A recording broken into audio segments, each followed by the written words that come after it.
Good afternoon बच्चों।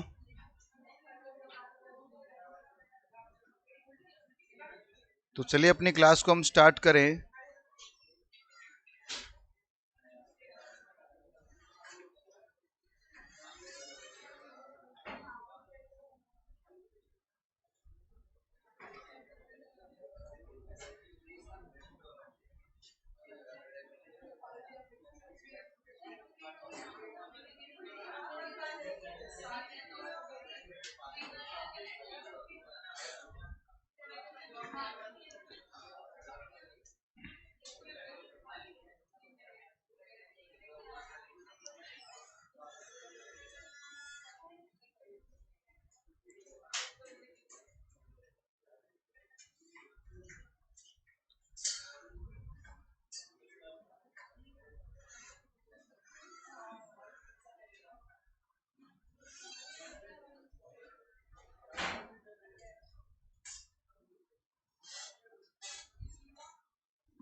देखो,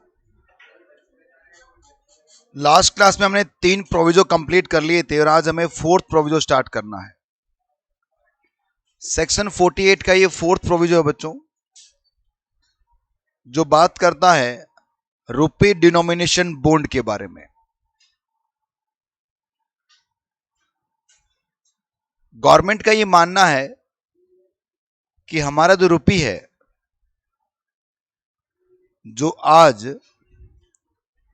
एक rupee equal to 78 rupees equal to $1 है।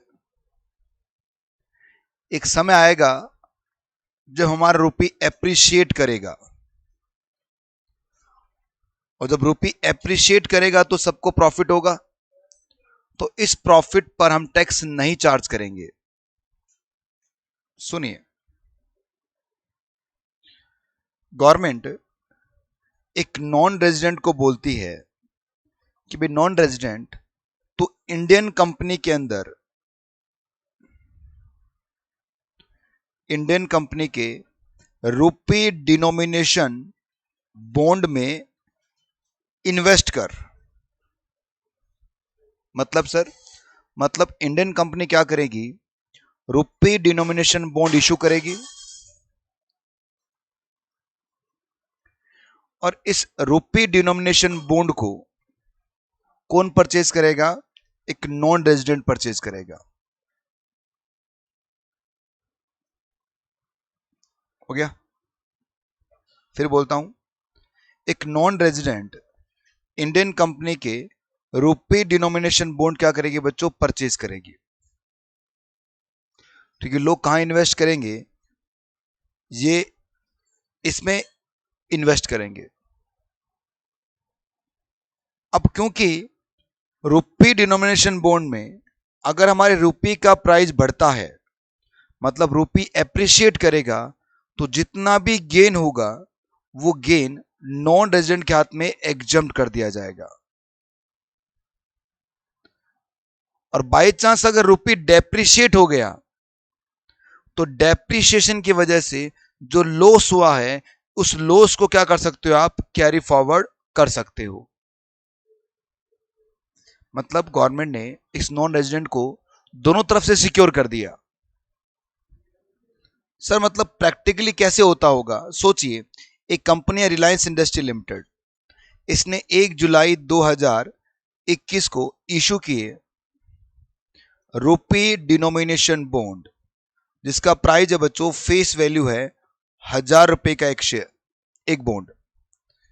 अब हमारा एक नॉन रेजिडेंट है, उसने क्या किया? ये रुपी डिनोमिनेशन बॉन्ड परचेज किए। कितने परचेज किए? 100 रुपी डिनोमिनेशन बॉन्ड परचेज कर लिए। इसका मतलब उसने कितना पैसा इन्वेस्ट किया होगा? रुपीज 100 मल्टीप्लाई 1000, कितना हो गया? 1,00,000 रुपया इन्वेस्ट किया होगा इंडियन रुपी डिनोमिनेशन बॉन्ड के अंदर। जिस दिन ये इशू हुआ है उस दिन 75 रुपीज इक्वल टू क्या चल रहा है बच्चों? आपका $1 चल रहा है। तो डिवाइडेड बाय 75 करेंगे तो कितने डॉलर इन्वेस्ट किए? वन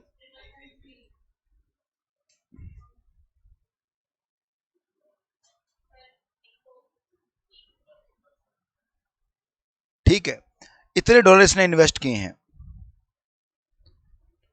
समय बीतेगा, एक साल के बाद में 1/7/2022 को इस रुपी डिनोमिनेशन बॉन्ड का रिडम्पशन होगा। अब रिडम्पशन की वजह से आज रुपी एप्रिशिएट हो गया और 60 रुपए का रुपी हो गया, इक्वल टू, तो अब मुझे बताओ वापस कितना मिलेगा इस नॉन रेजिडेंट को, कि sir 1 lakh divided by 60 rupees, 1666। तो इन दोनों का जो डिफरेंस है बच्चों वो एप्रिसिएशन की वजह से तो आया, इस डिफरेंस पे क्या नहीं लगेगा, टैक्स नहीं लगेगा। मान लीजिए रुपये डेप्रिशिएट हो जाए, 80 हो जाए, तो जो लॉस होगा आपको उसे क्या कर लेना आप, carry forward.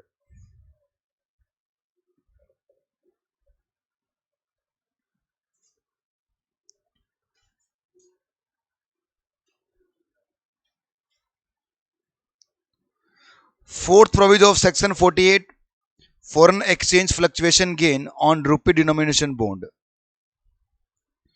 Non resident, any gain arising on rupee denomination bond against the foreign currency at the time of redemption of rupee denomination bond of Indian company shall be, क्या करना है, इग्नोर, दैट इज गेन क्या रहेगा आपका, not taxable. Redemption अगर हुआ है किसका, रुपी डिनोमिनेशन बॉन्ड का, एप्रिसिएशन इन रुपीज, तो ये क्या होगा, और डेप्रिसिएशन हो गया तो क्या होगा, लॉस को क्या कर लोगे आप, कैरी फॉरवर्ड कर लोगे फ्यूचर के लिए। बोलिए,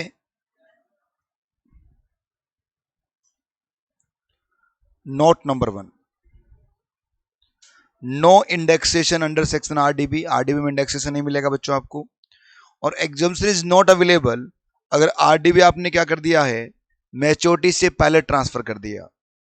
मैच्योरिटी तक वेट कीजिए, जो भी आपको गेन होगा उस गेन पर क्या नहीं होगा, टैक्स चार्ज नहीं किया जाएगा। मॉड्यूल में दिखाऊं तो सिर्फ 4 लाइनों में लिखा हुआ है, इसको सिंपल बात लिखी हुई है कि रुपी डिनोमिनेशन बॉन्ड पर जो गेन होता है वो एग्जम्प्ट रहता है, टैक्स नहीं लगता, बस इतनी सी बात लिखी है। पर मैंने आपको बिल्कुल प्रॉपर दिखाया है कि सर अगर एप्रिसिएशन होगा तो क्या होगा, डेप्रिसिएशन होगा तो क्या होगा, हमने पूरी बात की है इसके अंदर। फर्स्ट प्रोविजन कौन सा था बच्चों बताओ, कि अगर आप एक नॉन रेजिडेंट है और इंडियन कंपनी के शेयर्स या डिवेंचर्स को परचेज कर रहे हैं फॉरेन करेंसी के अंदर, तो कैपिटल गेन फॉरेन करेंसी में निकलेगा, रिकन्वर्ट। दूसरा है इंडेक्सेशन। तीसरा था सर डिवेंचर और बॉन्ड पर क्या नहीं मिलेगा आपको, इंडेक्सेशन नहीं मिलेगा, पर कैपिटल इंडेक्स बॉन्ड और सॉवरेन गोल्ड बॉन्ड इस पर इंडेक्सेशन मिल जाएगा। फोर्थ प्रोविजो रुपी डिनोमिनेशन बॉन्ड। फिफ्थ प्रोविजो नहीं है बच्चों, डिलीट हो गया है। अब पढ़ रहे हैं हम sixth proviso, sixth proviso of section 48। ये कहता है कि सर एसटीटी नाम का एक एक्सपेंडिचर होता है, ये कब होता है, जब आप शेयर्स को खरीदते हो बेचते हो तब ये एसटीडी होता है। तो एसटीडी जब आपने शेयर्स को सेल किया तब भी पे करना पड़ता है, और जब शेयर्स को आप परचेज करोगे तब भी आपको एसटीडी पे करना पड़ेगा।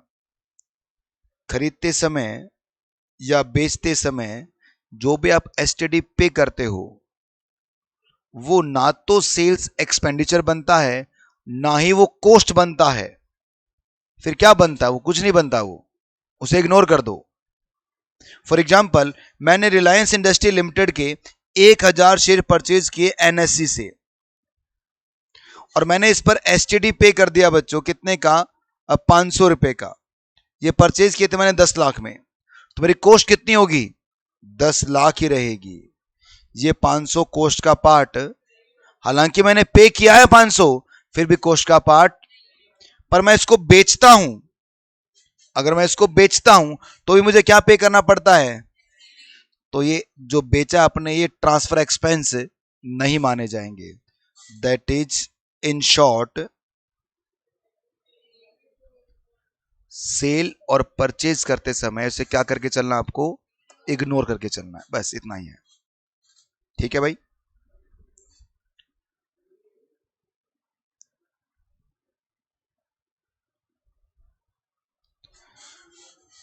कॉस्ट ऑफ एक्विजिशन की हम बात करने जा रहे हैं अब कि सर कॉस्ट ऑफ एक्विजिशन क्या होता है। वैसे तो मैंने आपको बताया है कि जो प्रॉपर्टी आपने परचेज किया है परचेज प्राइस क्या बनेगा, आपका कॉस्ट ऑफ एक्विजिशन बनेगा। बट डिफरेंट टाइप की प्रॉपर्टीज के लिए डिफरेंट टाइप के कॉस्ट ऑफ एक्विजिशन भी हो सकते हैं। तो सेक्शन 55 हमें बताएगा cost of acquisition and cost of improvement दोनों की बात करने जा रहा है। तो पहले हम पढ़ते हैं कॉस्ट ऑफ एक्विजिशन की कहानी। आइए, ये कुछ प्रॉपर्टीज है बच्चों, ये सारी की सारी इंटेंजिबल प्रॉपर्टी है।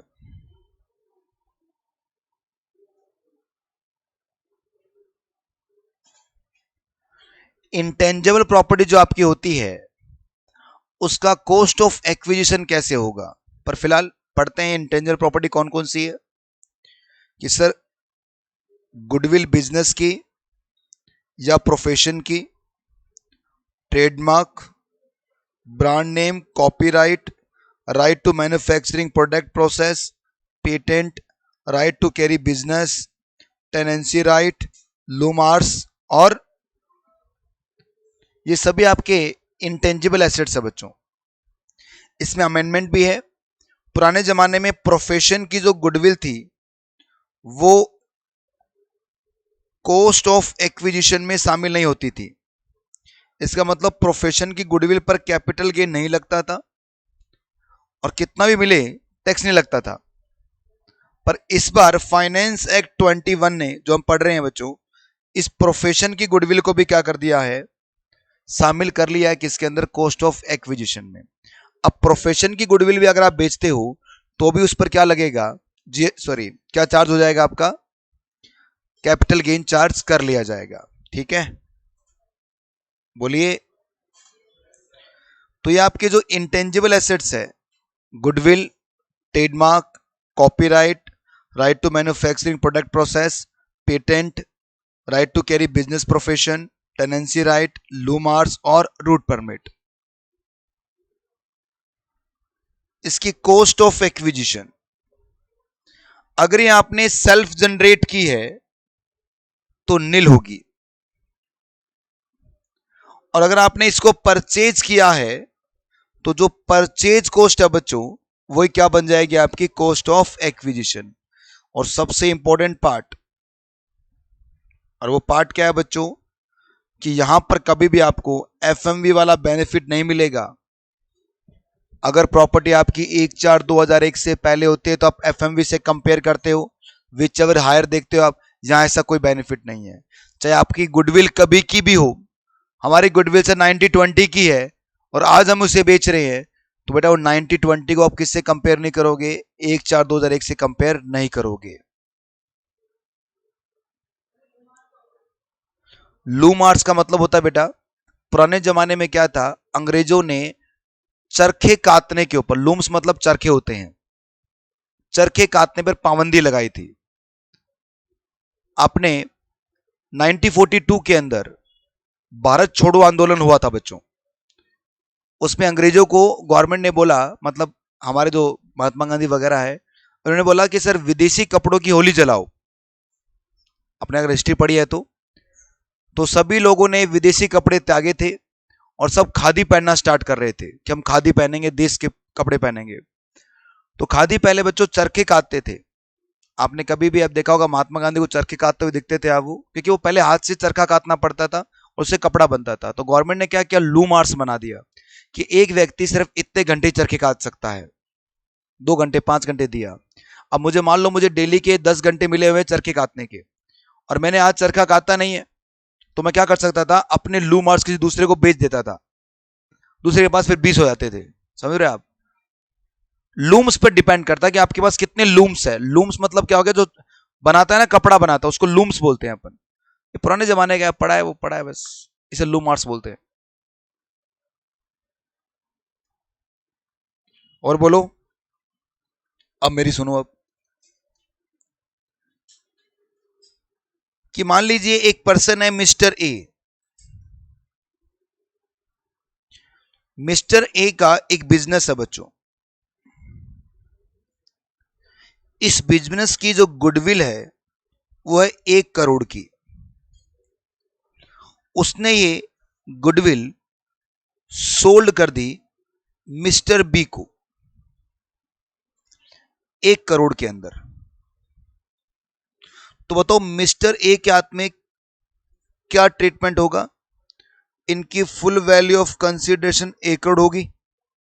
सर क्या गुडविल भी कैपिटल एसेट्स होती है क्या? दुनिया की सारी एसेट्स क्या है? 4 को छोड़ दो, क्या उन 4 में गुडविल है क्या? इसका मतलब गुडविल क्या है? All type of capital, tangible, intangible, movable, immovable, सब लिखवा रखा आपको मैंने वहां।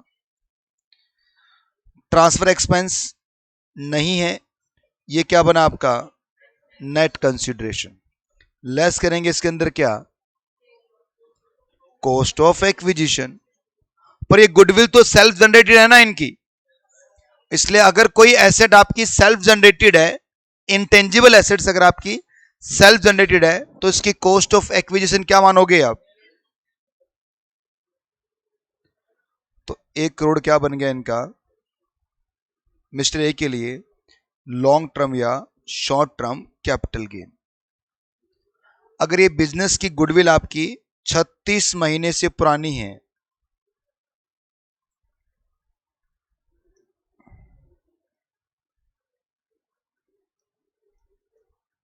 क्या हो गया इसके?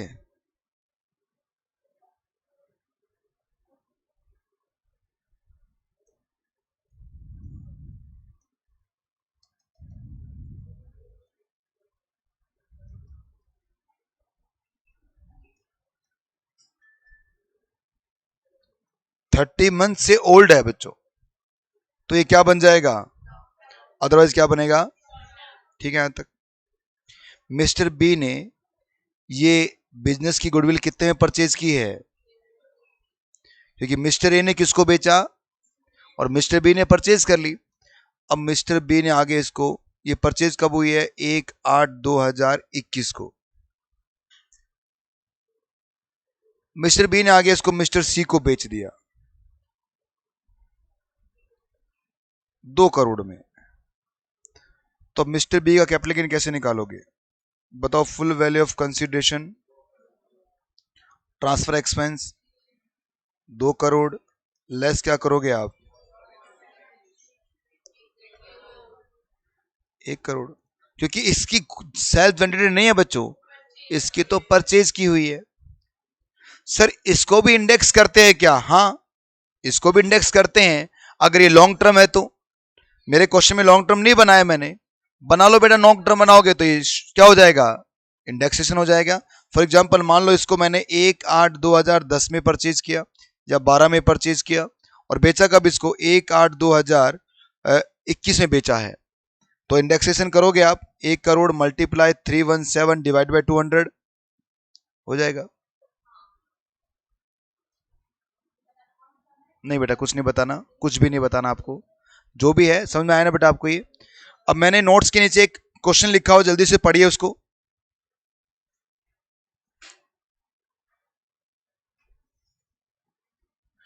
कोशिश कीजिए समझने की इस क्वेश्चन को।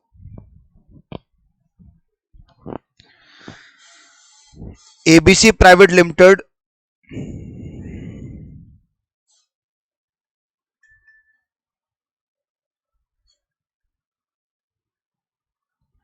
ABC private limited goodwill sold के इन्होंने मिस्टर पवन को 1 करोड़ में। ये गुडविल इनकी सेल्फ जनरेटेड है, तो 1 करोड़ क्या बनेगा? एबीसी प्राइवेट लिमिटेड का लॉन्ग टर्म कैपिटल गेन बन जाएगा। और मिस्टर पवन ने क्या किया? इस गुडविल को आगे रमेश को बेच दिया, कितने में? 8 करोड़ में। और इस गुडविल का कॉस्ट ऑफ एक्विजिशन, नहीं इंडेक्स कॉस्ट ऑफ एक्विजिशन कितना आ रहा है? ये मैंने निकाल के दे दिया आपको। तो क्या होगा बच्चों? 8 करोड़ में बेचा है, 3 करोड़ आगे आपका कॉस्ट ये वाला, तो 5 करोड़ क्या बन जाएगा? तो अगर सिंपल लैंग्वेज में देखा जाए तो ये सारी एसेट्स, ये जितनी भी आपकी इंटेंजिबल एसेट्स है, अगर ये सेल्फ जनरेटेड है तो नील होगी, अगर ये परचेज किया तो, पर इस पे क्या नहीं मिलेगा आपको, एफएमबी का बेनिफिट नहीं मिलेगा। अगला है बोनस शेयर। बोनस शेयर नाम से पता चल रहा है बच्चों, फ्री में मिलता है। एक कंपनी ने, जिसका आपने परचेज किया शेयर्स, कंपनी क्या कर रही है, बोनस दे रही है आपको। तो आपको एक डेट याद रखनी है, अगर बोनस शेयर मिला आपको 1/4/2001 से पहले, तो जो भी एफएमबी है 1/4/2001 की, वो बोनस शेयर की क्या बन जाएगी, कॉस्ट ऑफ एक्विजिशन। पर यदि बोनस शेयर आपको 1/4/2001 के बाद मिल रहा है तो उसकी कॉस्ट हमेशा क्या होगी, बस इतना याद रख लीजिए बच्चों। सर कैसे, दो डेट याद रखनी है,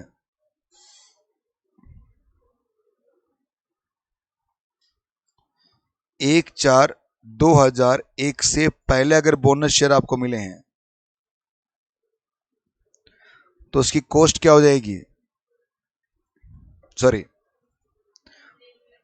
एफएमबी एज ऑन,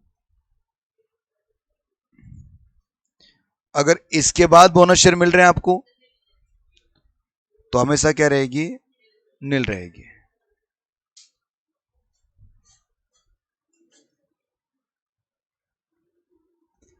एक क्वेश्चन लिखा हुआ है मैंने, इसको करते हैं अपन।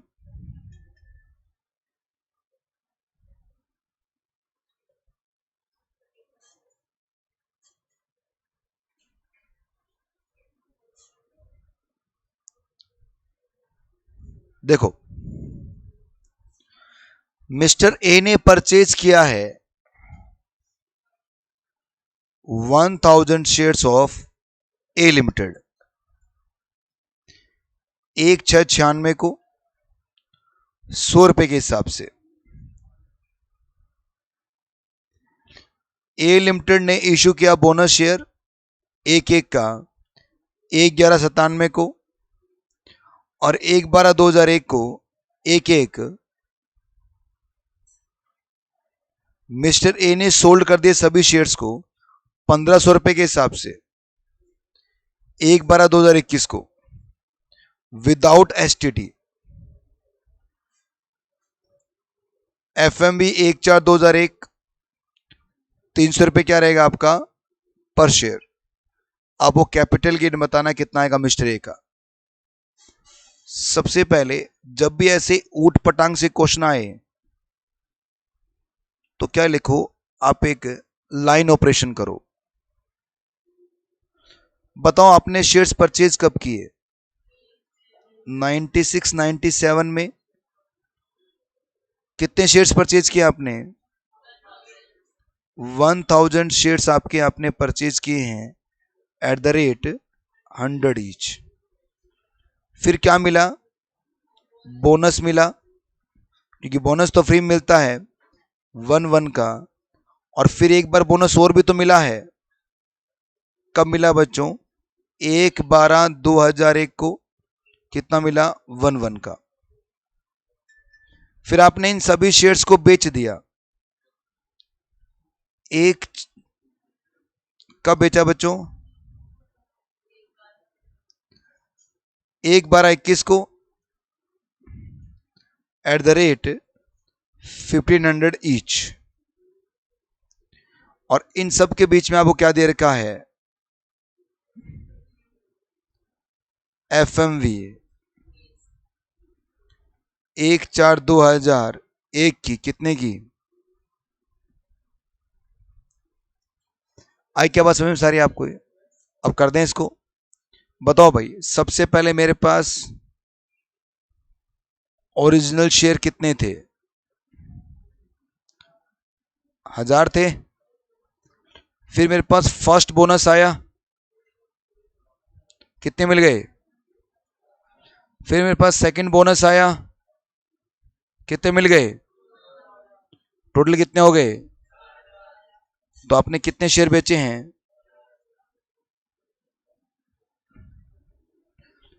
4,000 शेयर कितने के हिसाब से? 1,500 के हिसाब से कितना आ गया बताओ बच्चों? है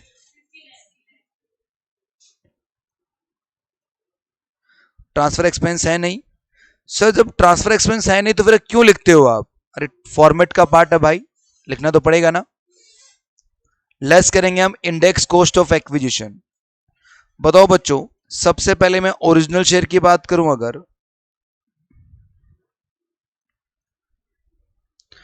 ओरिजिनल शेयर की बात करूं मैं, तो मुझे बताइए कितने शेयर ओरिजिनल आपके पास? आपने कितने परचेज किए? एफएमबी कितना उसका? क्या ये शेयर 1/4/2001 से पहले के हैं क्या? तो क्या कंपैरिजन करेंगे क्या?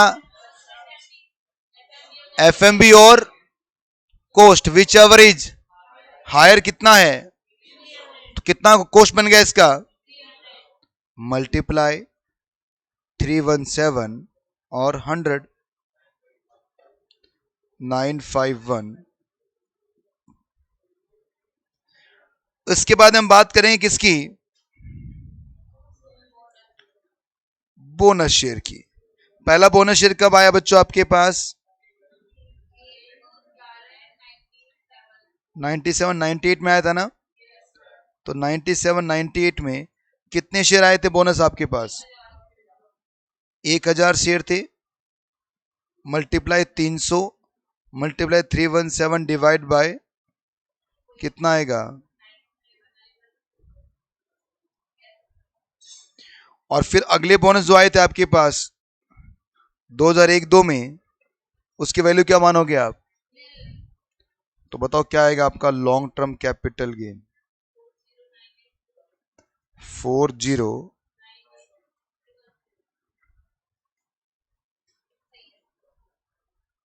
कॉपी कर लिया? कर लो करो।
कर लिया क्या कॉपी?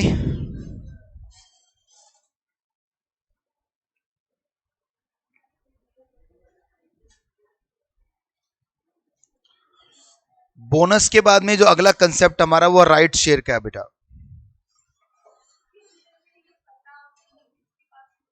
हाँ जी।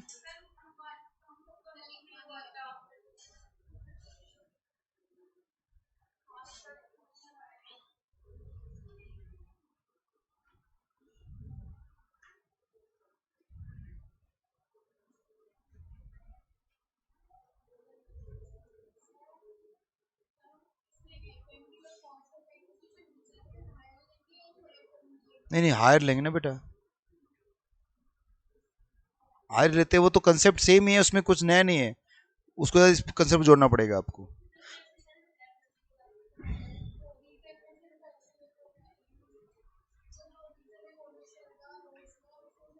बोनस शेयर की बात कर रहे हो ना आप, तो बोनस शेयर में तो वैल्यू वैसे भी जीरो ही होती है, हायर तो हमेशा एफएम भी रहेगी। बोनस शेयर तो जीरो में मिलता है ना बेटा, जीरो और 1 रुपए भी एफएम भी है तो भी वो 1 रुपए आएगा, बोनस का मतलब ही तो फ्री होता है। हो गया भाई, लिख लिया क्या मैडम, लिख लिया आपने, बड़े आ गए अब, चलो। अब आगे बात करते हैं हम राइट शेयर्स की। देखिए बच्चों, राइट शेयर का मतलब क्या होता है कि अगर आप कंपनी के एग्जिस्टिंग शेयर होल्डर हैं तो कंपनी आपको ऑफर करती है कि आप हमारे कंपनी के और शेयर खरीद सकते हो। सबको ऑप्शन नहीं है, ये ऑप्शन उसी को मिलेगा जो कंपनी का एग्जिस्टिंग शेयर होल्डर है। मान लो मेरे पास रिलायंस इंडस्ट्री के 100 शेयर थे, तो रिलायंस इंडस्ट्री मुझे बोलती है पवन जी आप चाहो तो हमारे 100 शेयर और खरीद सकते हो, हम आपको राइट दे रहे हैं, ये सबके लिए नहीं है, सिर्फ आपके लिए है। मैंने कहा कितने में दोगे, कि देखिए हमारे भाव चल रहे हैं अभी 3,000 रुपये पर शेयर, ले लीजिए।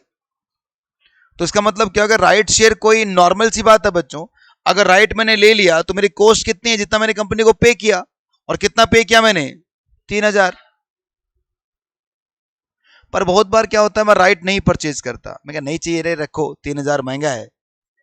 पर मेरा एक फ्रेंड है मेरे पास बैठा था, उसने कहा यार तुम्हें राइट मिल रहे थे रिलायंस के, तूने क्यों नहीं लिए। मैं कहा भाई मेरे पास पैसा ही नहीं है 3,000 में शेयर खरीदने का, नहीं लूंगा मैं। उसने कहा यार मेरा मन है ये राइट मुझे दिला दे।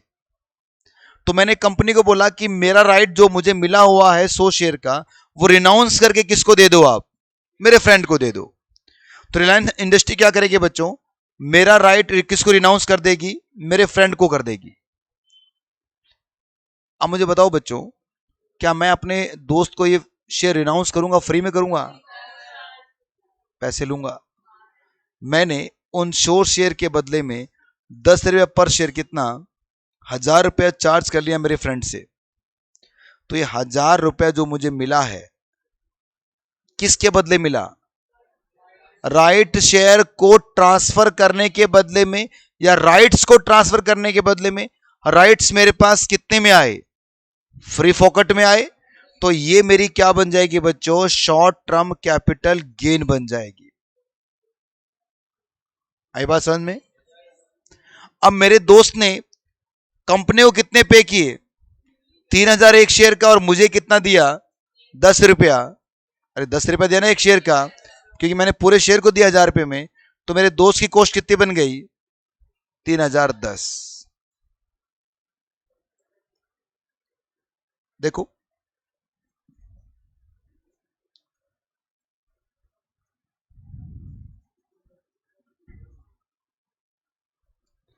In case of share holder, if right acquired by shareholder, cost of acquisition, amount paid to company.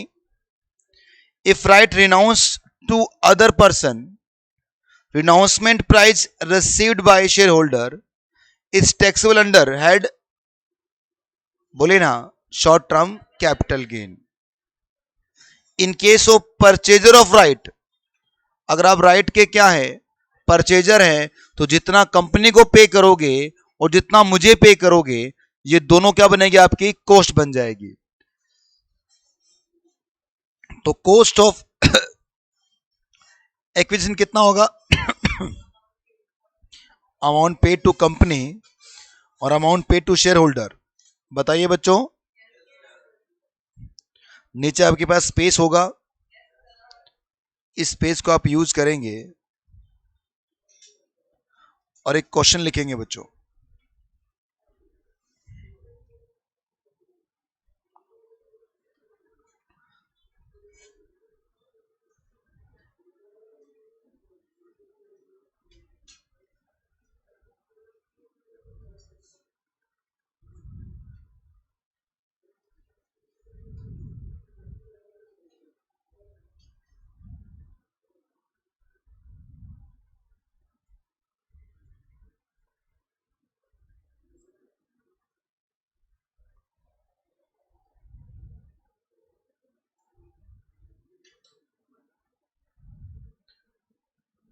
1997,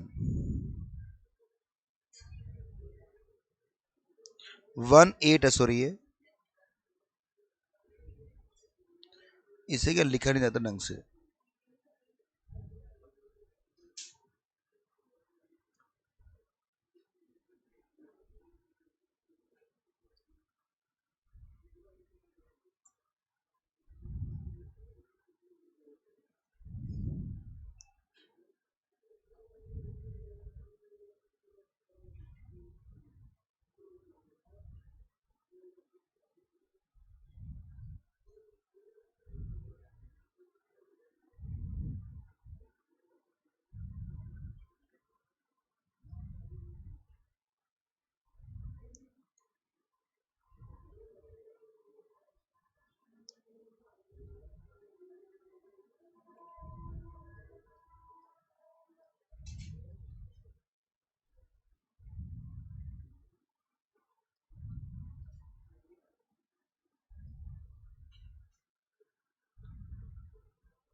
on 1 जनवरी 2022 को sold all share at the rate 1500 each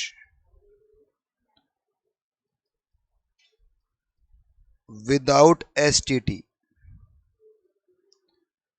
Calculate capital gain.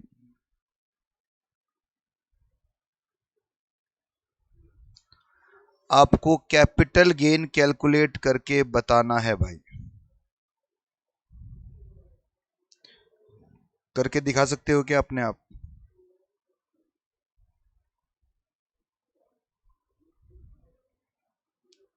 हैं?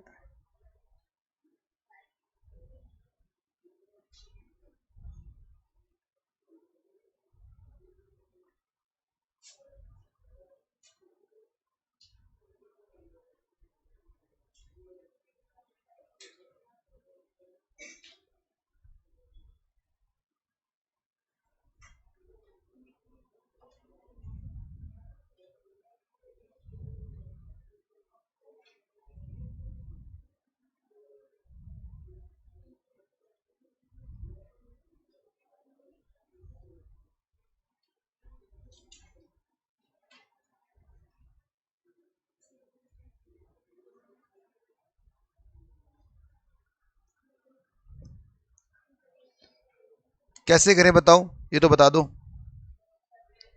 करें कैसे इस कहानी को। अच्छा, मेरे पीछे क्या लिखा हुआ है कि 40% right share sold to friend at the rate 50 rupees per share लिखा हुआ है ऑनलाइन वालों।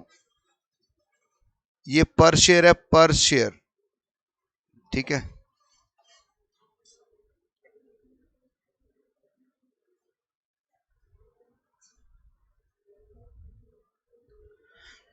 सबसे पहले नंबर ऑफ शेयर बताओ कितने हैं भाई, टोटल नंबर ऑफ शेयर कितने हैं आपके?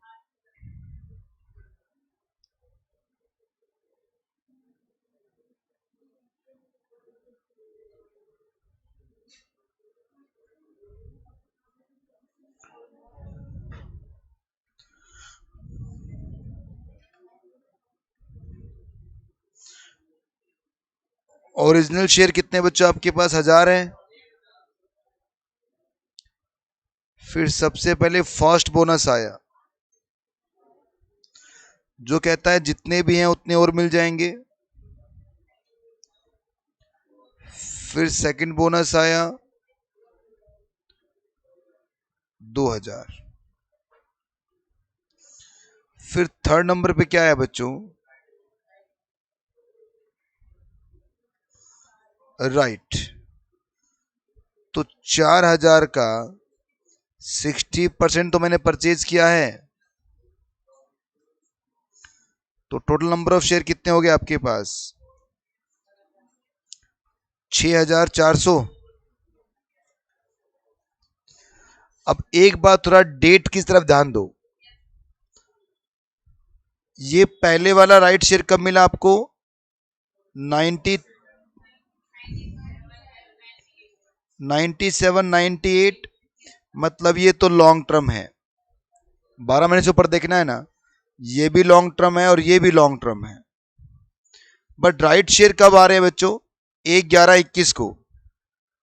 और बेच कब दिया आपने? 1/12/22 को। इसका मतलब राइट से ये क्या है आपका? शॉर्ट टर्म है, ठीक है। अब इसको सॉल्व कर लेते हैं।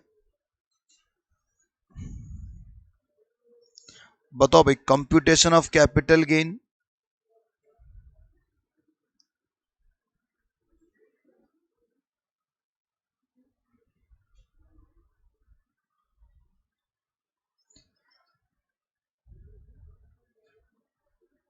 पहले लॉन्ग टर्म की बात कर ले हम। फुल वैल्यू ऑफ कंसिडरेशन, एक 4000 है ना शेयर, ये मल्टीप्लाई बेचा कितने? 1500 के हिसाब से।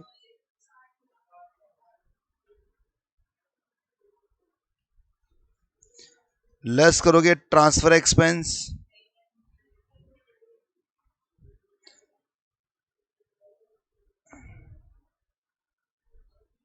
लेस करोगे आप।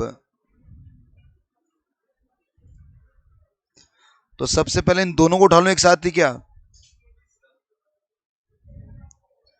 बताओ इसके एफएमबी कितनी है क्वेश्चन में? 150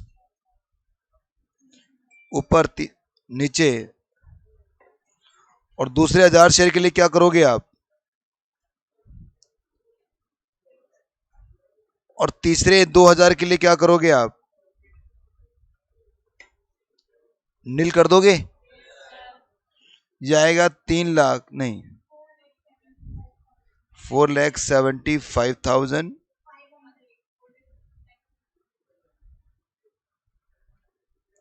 475। तो बताओ कैपिटल गेन कितना आएगा? 50,40,000।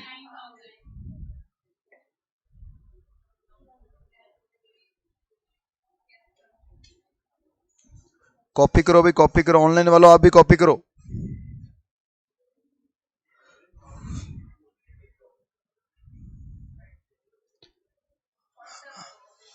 बेटा अभी लॉन्ग टर्म निकाला है ना मैंने,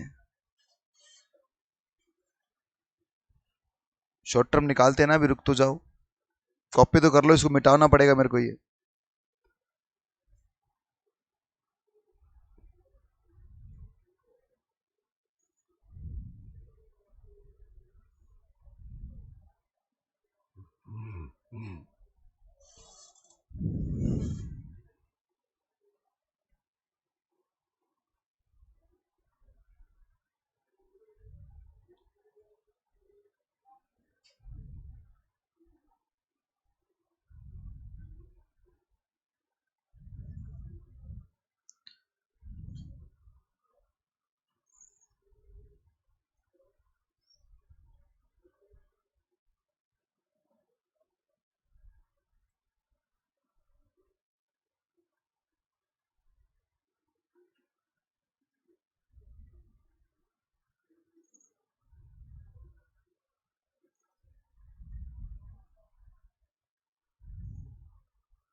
कर लिया।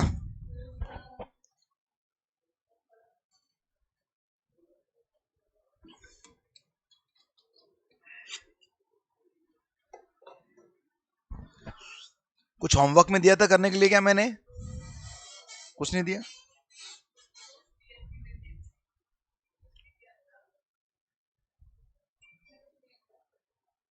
कोई बात नहीं।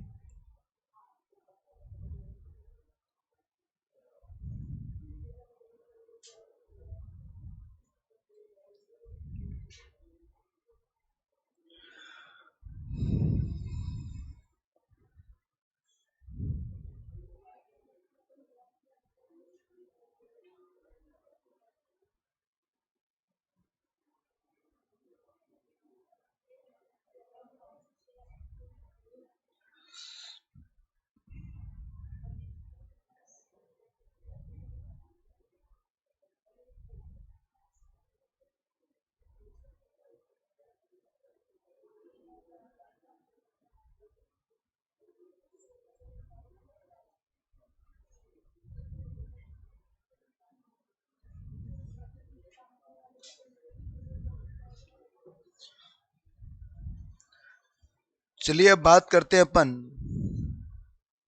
राइट शेड्स की, जो कितने 2400 है ना।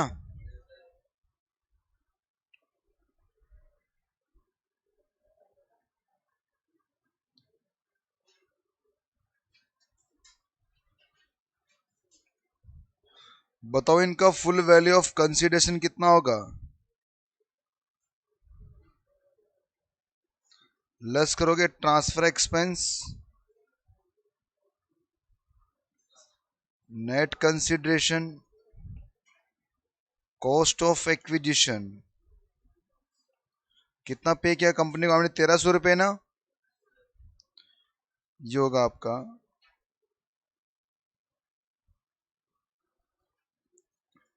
फिल कर दो भाई इसको।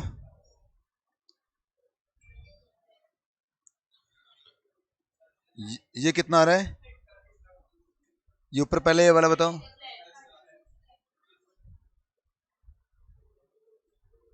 ये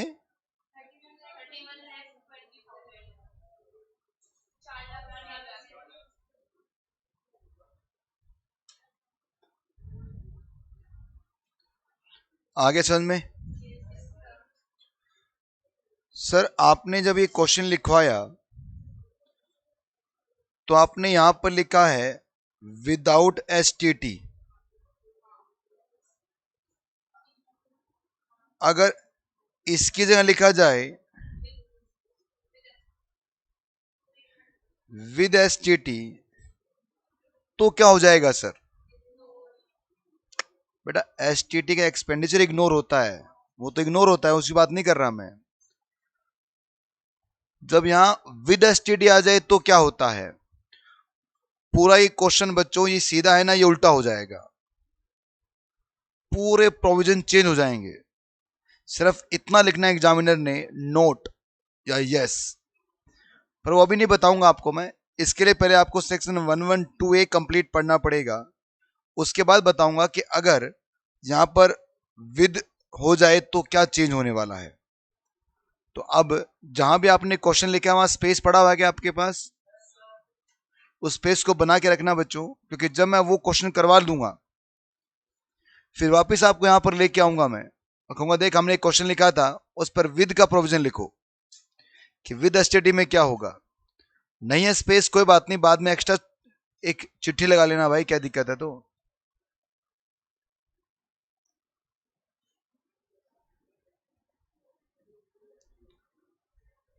बहुत बढ़िया भाई, बच्चों ने लिख लिया है। तुमने नहीं लिखा अभी तक? लिख लो।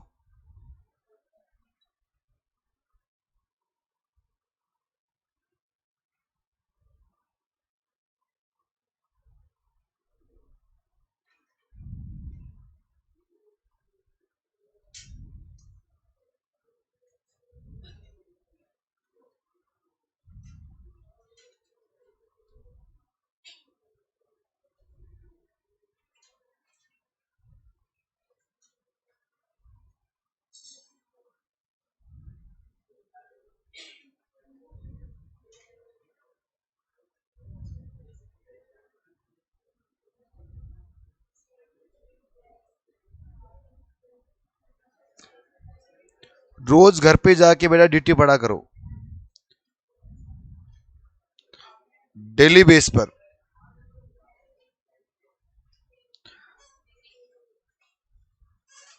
क्योंकि अगर नहीं पढ़ोगे तो गड़बड़ हो जाएगा। 5 या 6 साल में 10 या 15 अटेम्प्ट के बाद में एक बार आसान पेपर आता है बच्चों, जो इस बार आ चुका है। हर बार जो पेपर आता है वो तोते उड़ाता है, क्योंकि मेन कोर सब्जेक्ट है भाई, टैक्सेशन आपका कोर सब्जेक्ट है, इसलिए आपको अच्छी तरह आना चाहिए, ऐसा इंस्टीट्यूट का मानना है।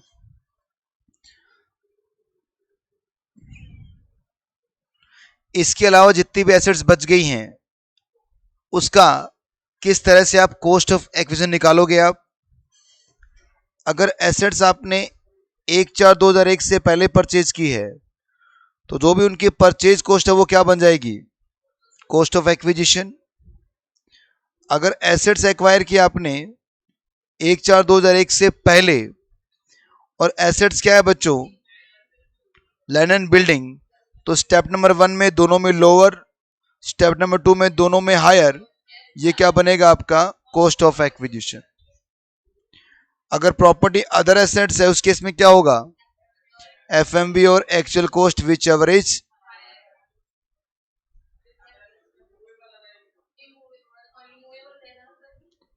अदर एसेट्स मतलब इनके अलावा जो बच गई।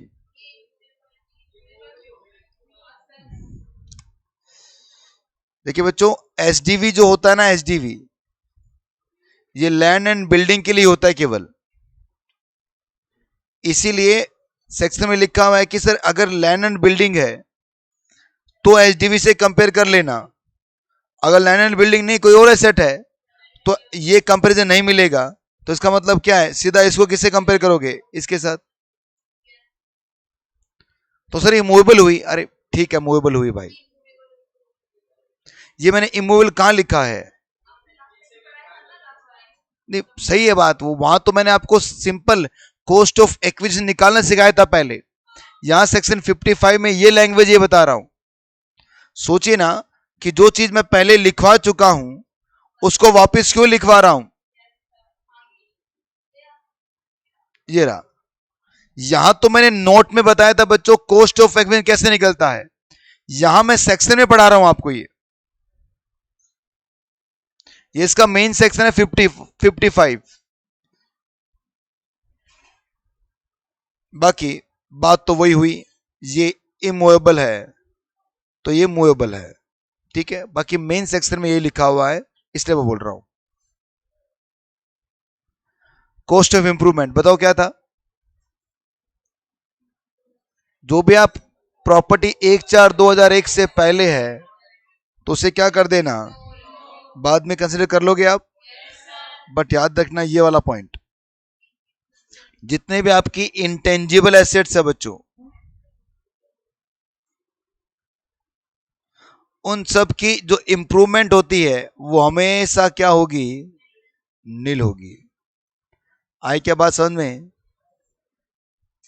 कि सर जितनी भी आपकी इंटेंजिबल एसेट्स है जैसे गुडविल बिजनेस की या फिर प्रोफेशन की, पेटेंट, कॉपीराइट, ये हमेशा क्या होगी आपकी, नील होगी।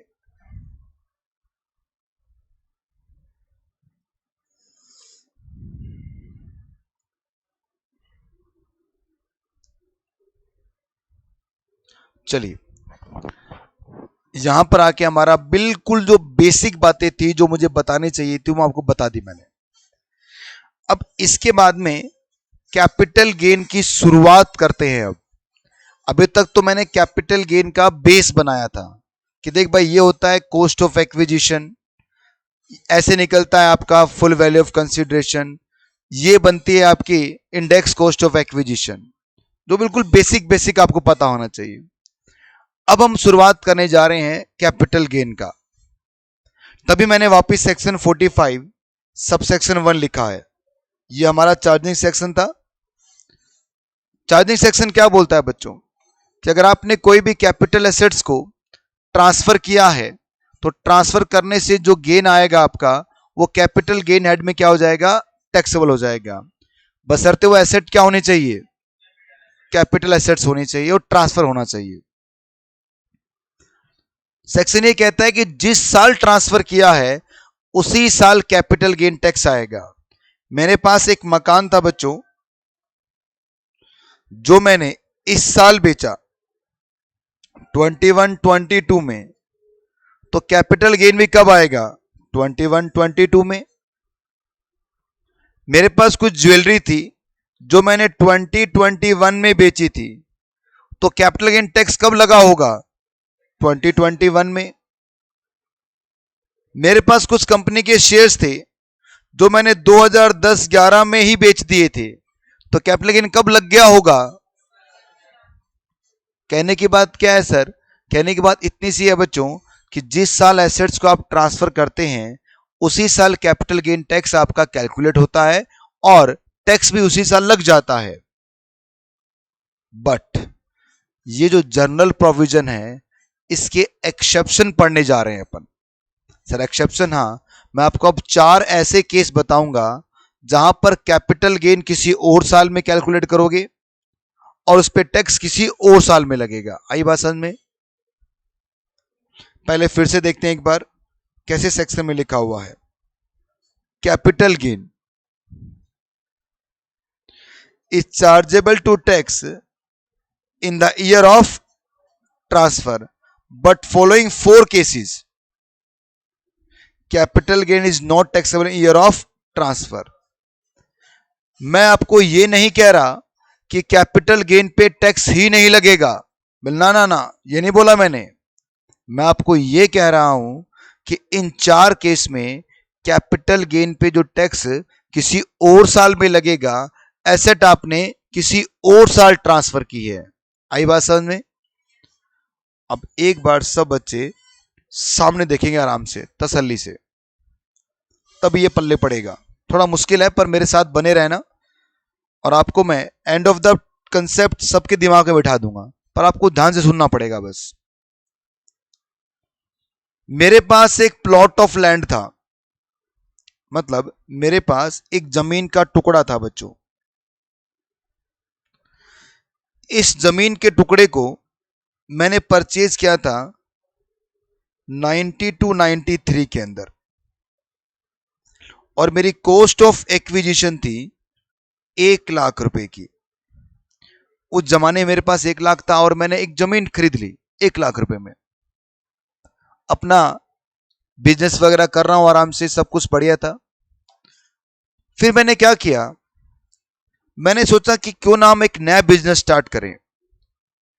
ये जो जमीन है इस पे एक बिल्डिंग बनाता हूं और फ्लैट बना के लोगों को बेचता हूं। आई बात समझ में। मैंने तो मैंने क्या किया बच्चों, इस बिल्डिंग को कन्वर्ट कर लिया, मतलब इस लैंड को कन्वर्ट कर लिया है स्टॉक इन ट्रेड के अंदर। जब तक कन्वर्ट नहीं करूंगा तब तक बिल्डिंग बनाएंगे कैसे इस पे। ये कन्वर्जन हुआ है मेरा 2016-17 में और बाद में ये जो कन्वर्टेड लैंड है जिसको मैंने कन्वर्ट कर लिया स्टॉक इन ट्रेड पे, इस पर मैंने एक बिल्डिंग बनाई। इस बिल्डिंग में मैंने 12 फ्लैट बनाए, 1 2 3 4 5 6 7 8 9 10 11 और 12। अब मैंने एक फ्लैट को बनाने में, पर फ्लैट को बनाने में बच्चों मेरा जो एक्सपेंस हुआ है वो हुआ है 10 लाख रुपए का। 10 लाख का खर्चा हुआ है और मैंने पर फ्लैट को सोल्ड कर दिया।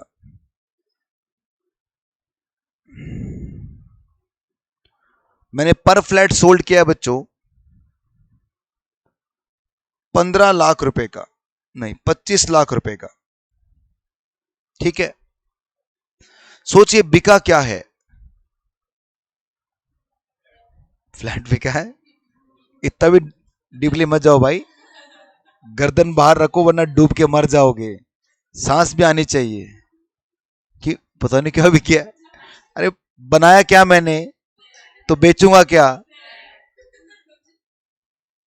और ये फ्लैट जो है ये मेरा बिजनेस है बच्चों, क्योंकि मैं बिल्डर बन चुका हूं, तो इसका मतलब ये जो इनकम है ये कहां आनी चाहिए, मेरी पीजीवीपी में आनी चाहिए। पर ये पहले तो मेरी कैपिटल एसेट्स थी ना, अब ये किस में कन्वर्ट हो गई है, और स्टॉक इन ट्रेड क्या नहीं होता, कैपिटल एसेट्स नहीं होती। इसका मतलब इस पर क्या लगेगा, पीजीवीपी आएगा। ये तो बात सही है ना। चलो पीजीवीपी निकालते हैं। बताओ भाई, सेल वैल्यू कितना, 25 लाख का एक फ्लैट है, मल्टीप्लाई 12। बताओ बच्चों, 10 लाख का कॉस्ट आया एक फ्लैट को बनाने में, तो क्या ये मेरा प्रॉफिट हो गया, बोलो ना। क्या मेरा प्रॉफिट 280 लाख, सॉरी 180 लाख हो गया है। अरे भाई जमीन भी तो है, खाली कंस्ट्रक्शन थोड़ी होता है, जमीन की कीमत भी तो है कि सर कॉस्ट कितनी आएगी जमीन की। अब ये क्वेश्चन उठता है कि सर कॉस्ट कितनी आएगी जमीन की। इस क्वेश्चन का आंसर देने से पहले गवर्नमेंट कह रही है पहले हमारी बात सुनो। आपने क्या किया कि आपकी कैपिटल एसेट जो आपने किस में कन्वर्ट कर लिया, स्टॉक इन ट्रेड में। मान लो जिस दिन स्टॉक इन ट्रेड में कन्वर्ट हुआ है उस दिन इस जमीन का एफएमवी चल रहा था सर 50 लाख रुपीज का, ठीक है। और इस प्रॉपर्टी का जो एफएमवी है 1/4/2001 को वो दे रखा है 5 लाख रुपीज का। तो गवर्नमेंट कह रहे देख भाई, अगर तूने अपनी कैपिटल एसेट्स को कन्वर्ट किया है स्टॉक इन ट्रेड में, तो जिस साल आपने अपने कैपिटल एसेट्स को स्टॉक इन ट्रेड में कन्वर्ट किया है वो साल आपका ट्रांसफर का मान लिया जाएगा। हम ये मानेंगे कि आपने उसे कन्वर्ट नहीं किया है, आपने उसे ट्रांसफर ही किया है। याद है ना आपको सेक्शन 2 सब सेक्शन 14 में ट्रांसफर की डेफिनेशन जो हमने नहीं पढ़ी थी, मैंने कहा बाद में पढ़ाऊंगा, बोलिए ना। ट्रांसफर में सिर्फ बेचना नहीं होता बेटा, कन्वर्ट करना भी ट्रांसफर बन जाता है। और ट्रांसफर बन गया इसका मतलब क्या हो गया है, कैपिटल गेन टैक्स अब आ जाएगा। अब ट्रांसफर तो बन गया ही, अब बताओ इसकी फुल वैल्यू ऑफ कंसीडरेशन क्या। फिर जिस दिन ये कन्वर्ट हो रहा है उस दिन का जो एफएमवी है वो क्या बन जाएगा, full value of consideration 50 lakh. Less क्या करोगे आप, ट्रांसफर एक्सपेंस, ये क्या आएगा आपका। अब लेस क्या करोगे, इंडेक्स कॉस्ट ऑफ एक्विजिशन। बताओ भाई कॉस्ट कितनी मानेंगे हम, क्योंकि प्रॉपर्टी पुरानी है, दोनों को कंपेयर करोगे आप, एसडीवी मैंने लिखा नहीं तो ये क्या हो जाएगा 5 लाख। 5 लाख मल्टीप्लाई 31, नहीं 1617 का इंडेक्स कितना है,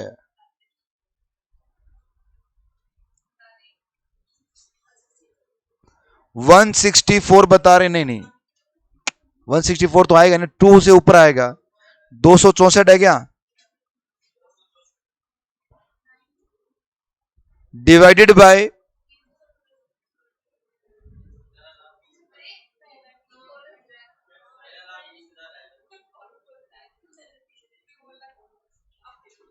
नहीं क्या बोल रहे हो, वैसे मैं तो पूरे 2 घंटे से बोल ही रहा हूं बेटा, क्या बोल रहे हैं, 13 लाख।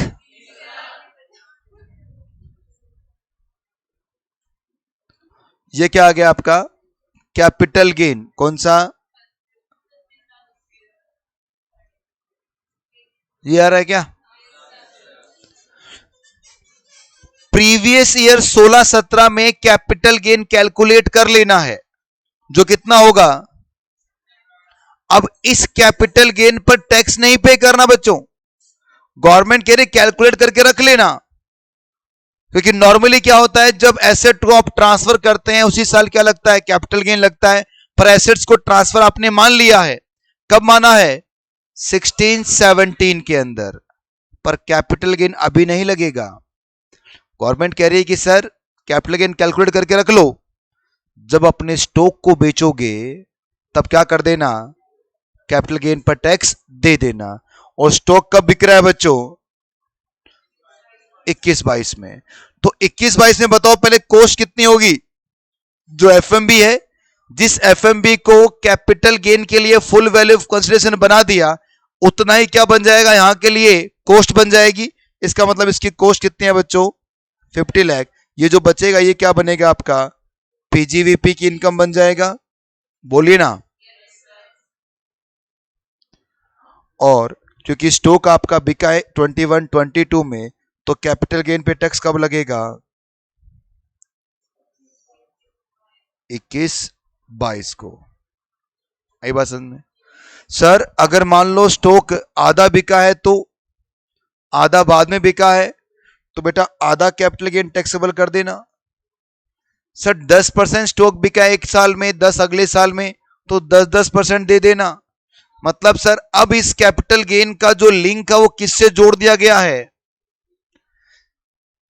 इस फ्लैट से जोड़ दिया गया। जैसे जैसे फ्लैट बिकते चले जाएंगे वैसे वैसे कैपिटल गेन आता चला जाएगा। आई क्या बात समझ में। सबसे पहले तो जहां मैंने नोट्स आपके दिए उसके सबसे पहले पेज पे जाइए और वहां पर सेक्शन 247 में ट्रांसफर का डेफिनेशन में क्या ऐसा कुछ लिखा हुआ मिल रहा है क्या आपको, कि अगर कोई प्रॉपर्टी आपने कन्वर्ट किया स्टॉक इन ट्रेड के अंदर तो वो ट्रांसफर मान लिया जाएगा। ढूंढ के बताओ कौन सा पॉइंट है, 4th पॉइंट। तो पढ़ो भाई सब बच्चे 4th पॉइंट अपने आप।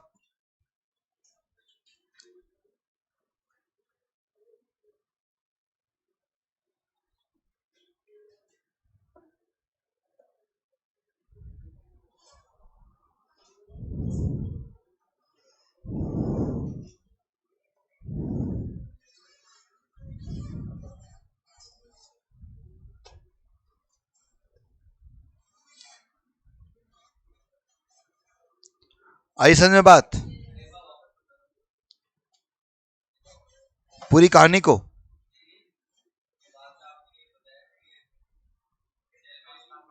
हाँ कहने की बात है सर, कैपिटल गेन तो 2016-17 में कैलकुलेट करके रख लिया था, कितना था 36.8।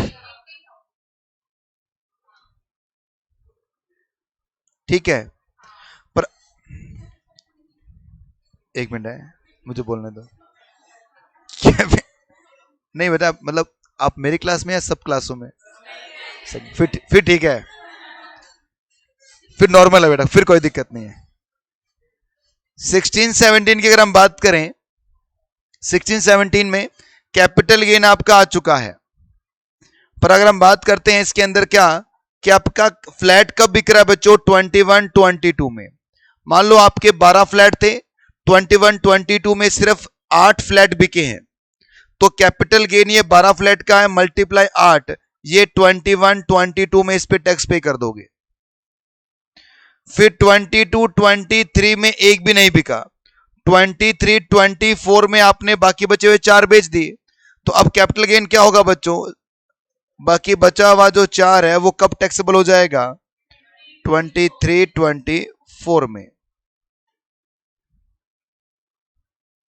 नोट्स निकालो, पढ़ो।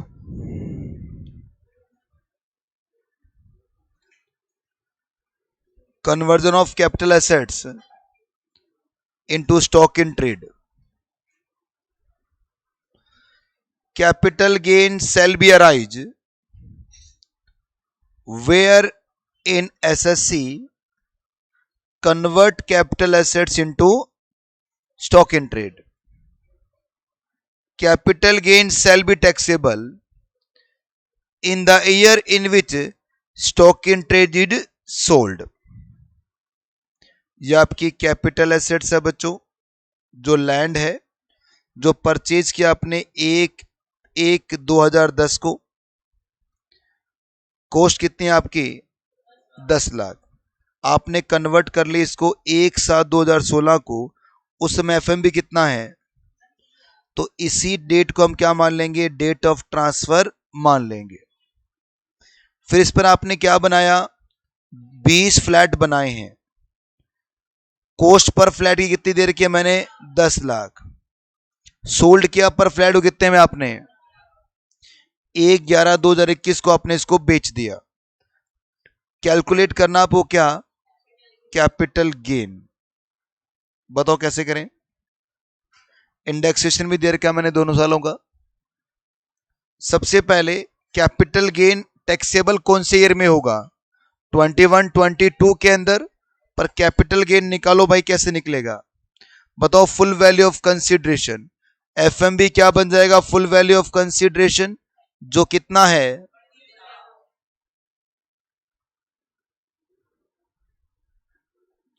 25 लाख।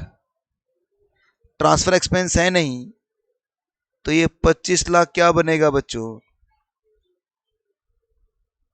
बताओ index cost of acquisition, purchase किया था मैंने इसको कितने में, 10 लाख में। मल्टीप्लाई ऊपर इंडेक्स आएगा 264, नीचे आएगा 148। सर 148 बेटा, ये रहा इंडेक्स लिखा हुआ।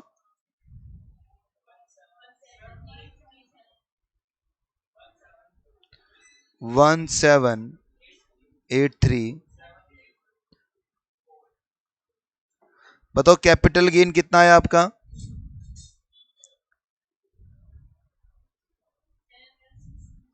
71621, 7,16,216।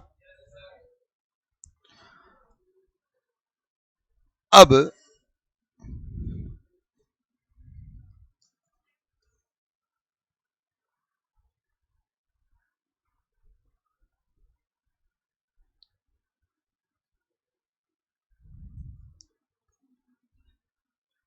पीजीपी इनकम कैलकुलेट कर लो बच्चों। बताओ आपका सेल प्राइस कितना है, 15 लाख मल्टीप्लाई कितने फ्लैट है, 20 है क्या, तो 300 लाख हो गया। लेस करोगे कॉस्ट ऑफ कंस्ट्रक्शन,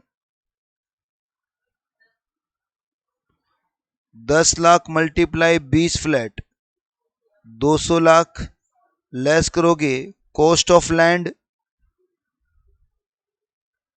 ये क्या होगा बेटा, ये एफएमवी लेना है आपको एज ऑन कौन सी डेट को, 16/17 का।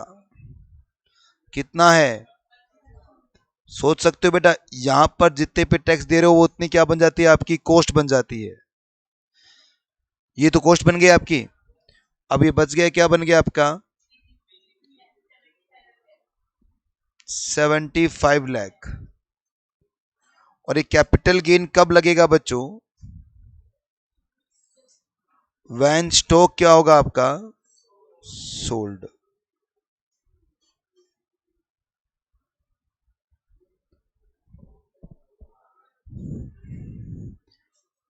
ये सेमी फर्निश्ड में ठीक रहता है ना। एक तो होता है पूरा ही क्लास में बोल रहे हैं अपन, एक होता है खुद कुछ लिख रहे हो हाथ से, तो इससे थोड़ी क्लैरिटी ज्यादा बनती है, ये मेरा मानना है। वो जो नोट्स जो डिलीट हो गए थे वो बहुत शानदार मैंने सेमी फर्निश्ड बनाए थे, डिलीट हो गए वो, क्या करें।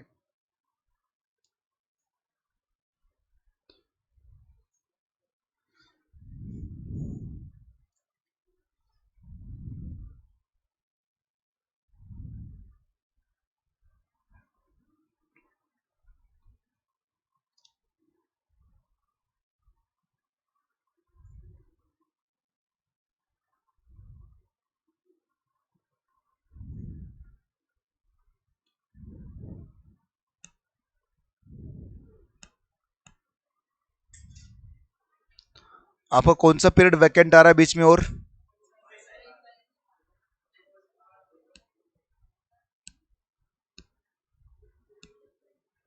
कॉस्टिंग कितना बचा है आपका, कितना बचा हुआ है, एक हफ्ते का बचा हुआ है।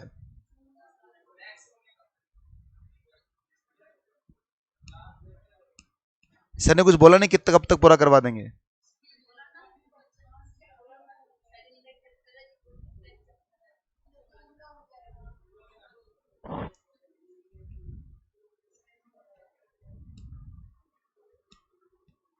और ऑडिट 4-5 दिन में कॉपी कर लिएगा इसको। और टैक्स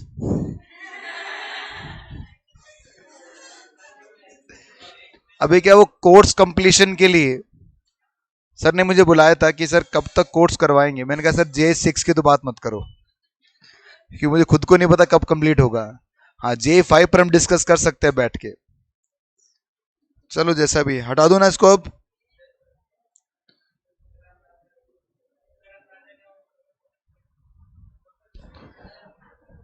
जिस दिन मेरी लास्ट क्लास होगी ना उस दिन कोर्स पूरा हो जाएगा। आप हंसता बहुत अच्छे हो बेटा, आप बहुत बढ़िया हंसते हो आप। कई बार यहाँ पढ़ाता हूँ तो मुझे पता चल जाता है कि हंस रहे हैं वहां पर। खुल के हंसना जिसको बोलते हैं ना, अच्छा है, खुल के हंसना भी चाहिए भाई। तभी तो मैंने तारीफ की है। ये पढ़िए, क्या है ये?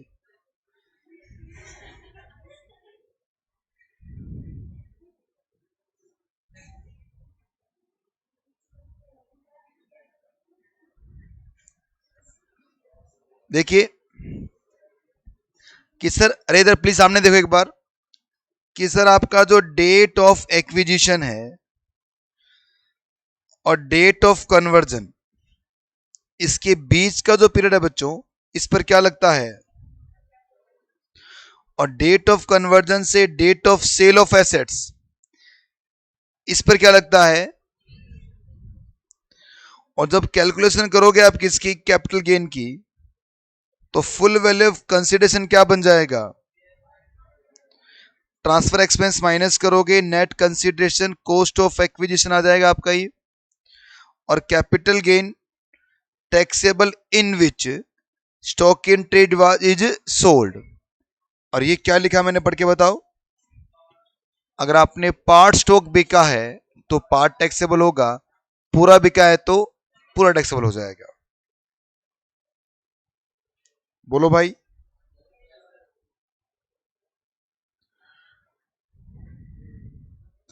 अपना मॉडल ओपन करो बेटा एक बार।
प्लीज बातें मत करो। क्वेश्चन नंबर 2 करके दिखाइए बच्चों।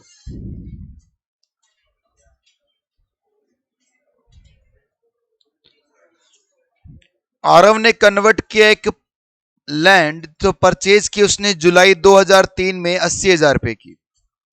स्टॉक इन ट्रेड में कन्वर्ट कर लिया 31 मार्च 2021 को, मतलब पिछले साल के लास्ट दिन। फेयर मार्केट वैल्यू दे रखी है उसकी 3 लाख रुपए की। स्टॉक इन ट्रेड को आपने सोल्ड कब किया? 3/25 के अंदर, जनवरी 2022 में।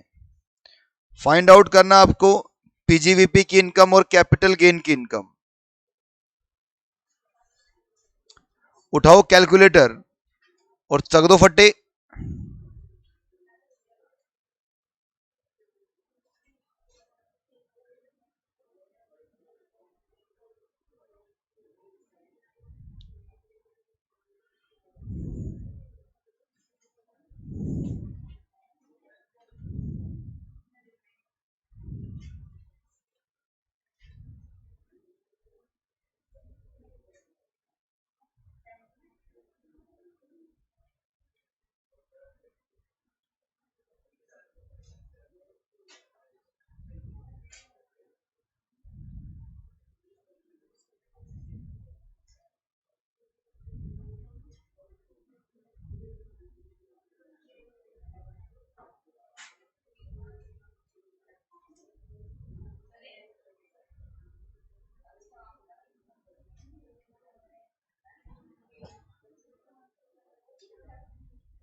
पीजीयूपी की इनकम तो साफ नजर आ रही है बच्चों, कितने आएगी?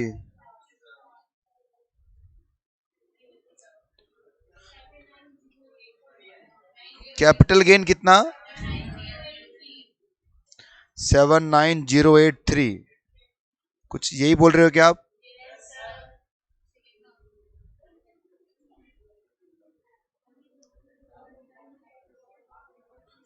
आपको कर, अरे प्लीज बातें मत करो। आपको ये जो पॉइंट लिखा हुआ है ना, इसको कंसिडर मत करना, सोचना ये है ही नहीं।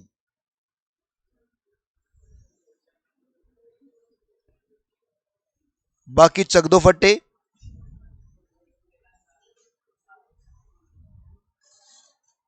सोचिए, ये लाइन है ही नहीं, बाकी क्वेश्चन कर लो बेटा। करो करो, जल्दी जल्दी करो। मैंने अपना क्वेश्चन करवा दिया भाई आपको। अब आपको अपना क्वेश्चन करना है, मतलब जो बुक वाले क्वेश्चन है।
इस क्वेश्चन के अंदर सेक्शन 54 के जो डिडक्शन आप देख रहे हैं, पहले कैपिटल गेन निकाल लीजिए। अगर 2 करोड़ से ऊपर है तो एक हाउस की एग्जम्पशन मिलेगी, अगर 2 करोड़ से कम का है तो 2 हाउस का एग्जम्पशन मिल जाएगा। हाँ जी, कितना निकाला? कर दिया क्वेश्चन क्या आपने? ये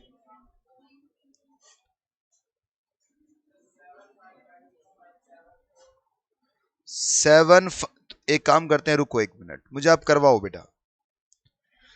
हर्षिता ने परचेज की एक लैंड जिस 35 लाख में 2003-4 के अंदर इसने स्टार्ट किया रियल स्टेट बिजनेस 21 मार्च 2021 को, और कन्वर्ट कर लिया इसको स्टॉक इन ट्रेड के अंदर, और उस समय उसकी फेयर मार्केट वैल्यू कितनी है? 210 लाख। तो इसका मतलब क्या हो गया? फुल वैल्यू ऑफ कंसिडरेशन कितना आ गया? क्या ट्रांसफर एक्सपेंस है क्या? ये क्या बन गया आपका? इस पर 15 फ्लैट बने हुए हैं। मुझे बताओ बेटा, इसमें से आप index cost of x income कर दोगे आप? कितना है ये? 35 लाख मल्टीप्लाई ऊपर कितना आएगा? 301 divided by 96.65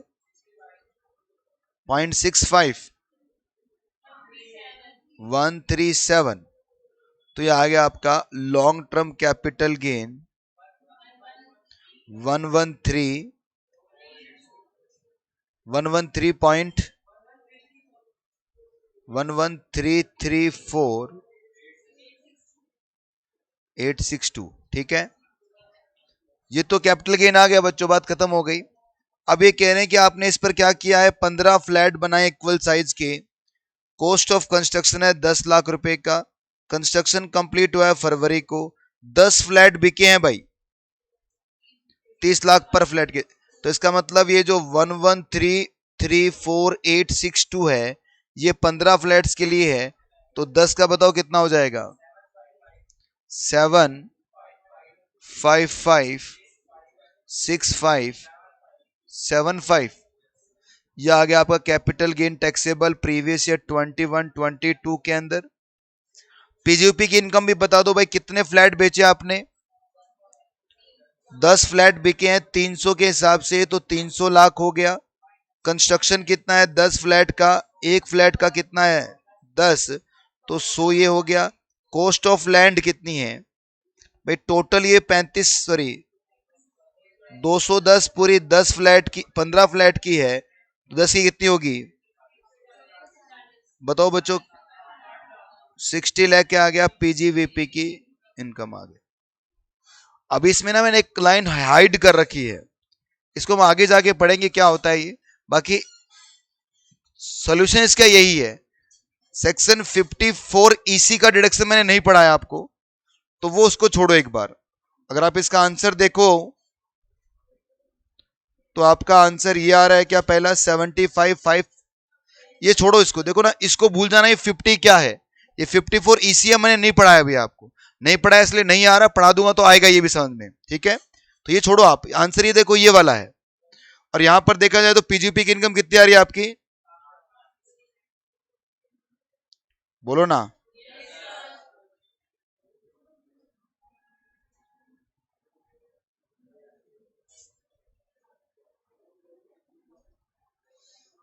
fourth number question करो।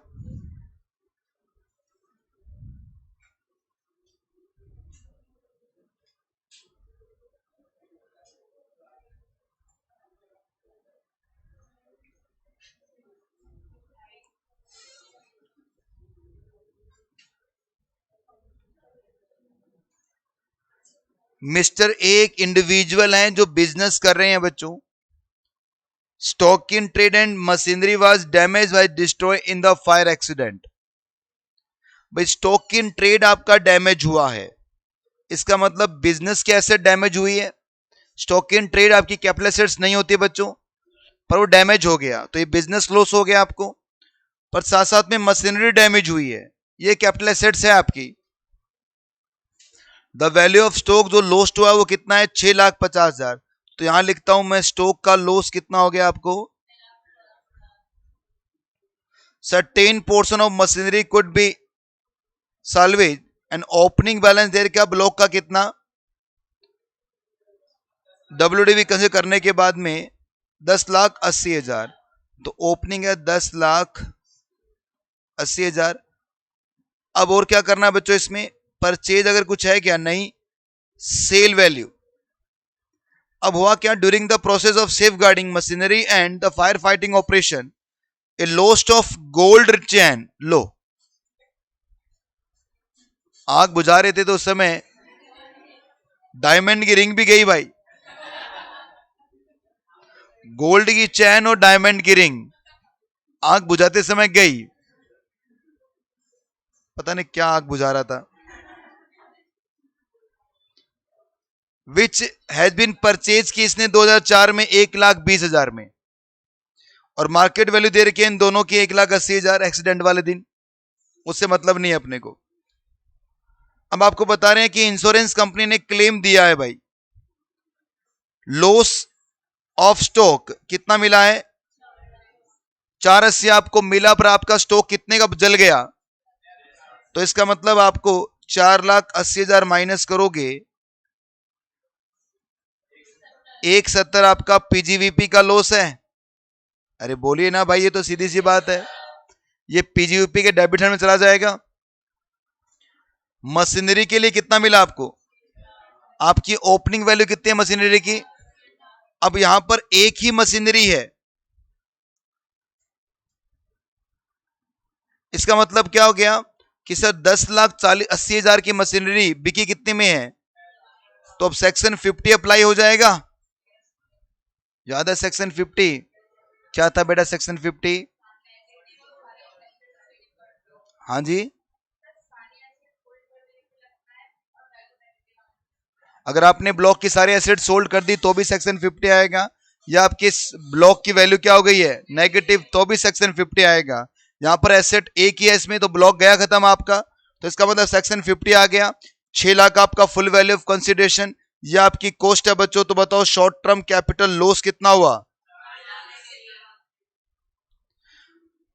और गोल्ड की चेन के बदले भी कितना मिला आपको, तो full value of consideration gold chain के लिए कितना आ गया। आपने इसको परचेज कब किया था भाई? 2004 में, 1/20 में। तो 1,20,000 में परचेज किया 2004 में, तो ऊपर आएगा 317, और 2004 का इंडेक्स कितना है भाई?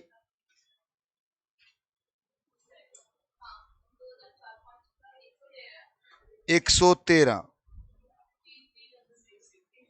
336637। तो बताओ loss, long term capital loss कितना है आपका? 156।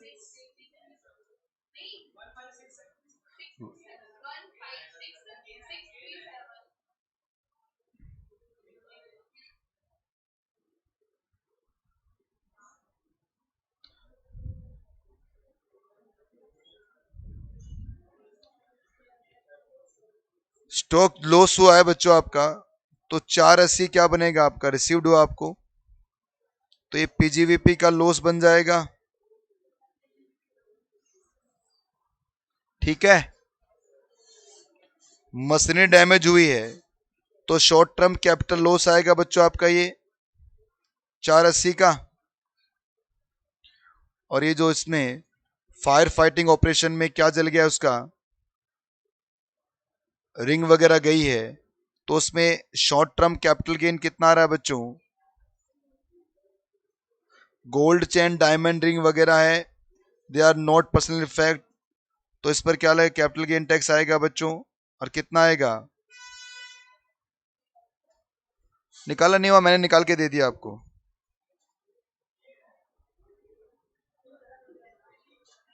आगे का समझ में आपको? फिर मैंने इसका वैल्यू निकाल के दे दिया। बुक ने क्या बोल रखा है कि सर जो भी आप कंप्यूट करोगे, इंडेक्स कॉस्ट ऑफ एक्विजिशन को क्या कर देना आप, किस में से माइनस कर देना? 180 में से। मैंने माइनस करके दिखा दिया। I am Chetan Chaudhary, GI 6। कौन अभी क्लास का हो गया आप? क्या हो गई ऑनलाइन में? क्लास बंद होगी क्या? चेतन चौधरी कौन है, क्लास में है क्या कोई?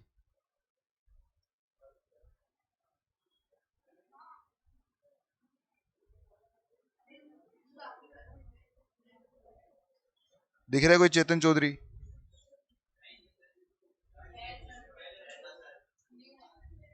न्यू नया एडमिशन है?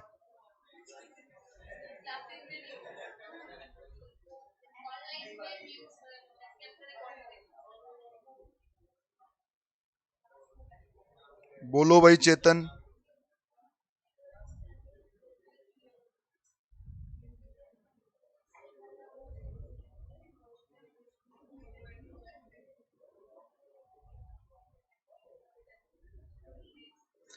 तो एक काम करते हैं, आज के लिए अपनी क्लास को यहीं रोकते हैं अपन, और अब मिलेंगे हम एक छोटे से ब्रेक के बाद।